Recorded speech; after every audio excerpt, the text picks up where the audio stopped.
الرحمن الرحیم۔ آج ہم لفظ لکھنے لگے ہیں حضرت عباس علمدار۔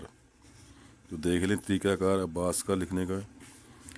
عین کا ابتدائی حصہ بنایا ہے، یہ مٹائی اس کی جتنی آپ نے قلم استعمال کی نا، یہ ہاف مٹائی ہے۔ یہ نقطہ لگایا ہے، فل قلم جتنی موٹی ہے آپ کی۔ اس میں دیکھیں گیپ تقریباً پون کا ہونا چاہیے، یہ پون کا گیپ ہے سفیدی۔ نیچے آئے ایک قط کے لیے، یہ دیکھیں اس طرح بے اور الف، اس میں فاصلہ وہی ایک قط تقریباً۔ آگے سین ہے تو سین کے جو پہلے دندے ہیں، اس پہلا اور دوسرا دندہ، اس میں ہاف بنے گا فاصلہ جتنی آپ نے قلم استعمال کی، ہاف ہے۔ دوسرے اور تیسرے میں ایک بنے گا، یہ دیکھیں اگر یہاں ماپیں تو یہ 3 بنے گا۔ یہ سین مکمل کی اس طرح آگے حضرت عباس علمدار، یہ مکمل ہو گیا، ٹھیک ہے۔